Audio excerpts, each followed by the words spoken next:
Started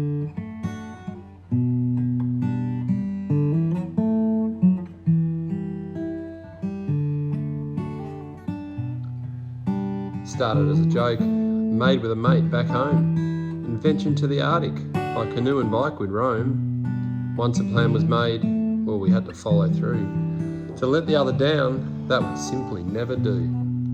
We were both completely broke. My van blew up and died, but his mission to the Arctic, well, it still had to be tried. At a bluegrass jam in Bellingham, told Erin of our dream. Her eyes lit up with excitement. She'd said she'd join the team. So I went down to Colorado, try and earn some dough. Spent my time just skiing, playing in the snow. I told my friend Eleni of this trip by canoe and bike. She had no other plans and thought it's something she might like. Meanwhile, back home in Oz, Rye had found another player. His English girlfriend Vicky, into the Arctic he would take her. Many others wished that they too could come along, but they all lacked commitment, where the five of us stood strong. We made it to the airport, late by an hour or two, Rye and Vicky nervous that we would not pull through. Into the little Forerunner, the five of us all piled, plus 3 boats, 4 bikes and bags, yet still we all smiled. We stopped and spent $600 on food to last quite a while, but things got really crowded and no longer did we smile. For 6 days we drove, up through Alberta and BC, lots of elk, bear, mountain goat and wildlife did we see. Over the 60th parallel, into the Northwest Territory. Sunset now at midnight, sunrise at 4:30. We camped at Great Slave Lake, where the Mackenzie does begin its journey of 1,500 k's northwest to the Arctic Ocean. We'd made arrangements for our bikes to be sent by air to the river town of Inuvik. In 4 weeks we planned to be there. We said goodbye to the car, looking a little worse for wear, as the 2 canoes and 1 kayak began the voyage they would share.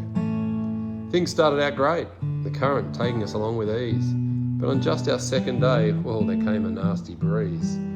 A howling headwind blew, the clouds were mean and black, our shoulders burned from paddling hard not to be blown back. The river 5 miles wide, the other side not even in sight, just huge waves and rain, our knuckles were turning white. For 2 more days it blew, our spirits feeling beat. At our current pace, the trip would take 10 weeks. As the storm passed over, everything became alright.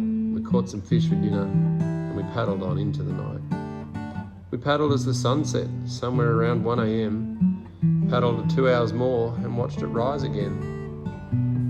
With this never-ending heat, we basked our bodies in the sun, paddling, eating, swimming, having lots of fun.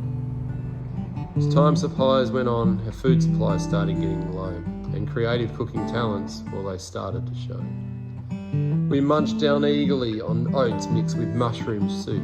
We chowed down charcoal damper and all sorts of nasty goop. Peanut butter by the fistful we shoved down our gluttonous throats. We caught and ate northern pike, whose bones made us choke. We stopped in at a town, thinking more food we would buy, but not a chance in hell, the price is outrageously high. Friendly native kids and locals, they invited us to a dance. We looked everywhere for a beer, but still not a chance. So onward we paddle, the river all but ours. In blissful silence, our voices echo for hours.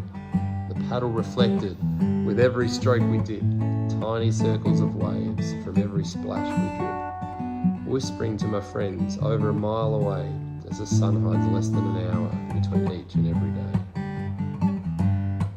A huge rack of antlers left by a moose, wolf and grizzly tracks, mallard ducks and Canada goose. Into a routine we settled, paddling further every day. Still our destination was miles and miles away. More storms attacked us, forcing us to the shore. How we would survive, we were never really sure. And the wind, well, it just kept on blowing, and down the river we kept on rowing. Our shoulders and backs, they were screaming in pain, thinking we'd do this never again. But for our efforts, relief was found. At the end of the storm, the wind swung around. We made 2 new friends who shot us a duck. We threw out the net, and we were in luck. 11 huge fish to feed the ravenous group, now ready to tackle the final loop. We rigged up our sails, the wind now our friend, as 5 weary travellers neared the end. The river for 4 whole weeks, our home where we stay. It's now on the bikes is where we will play. Into the wilderness for the longest time ever. Definitely a trip I will forget never.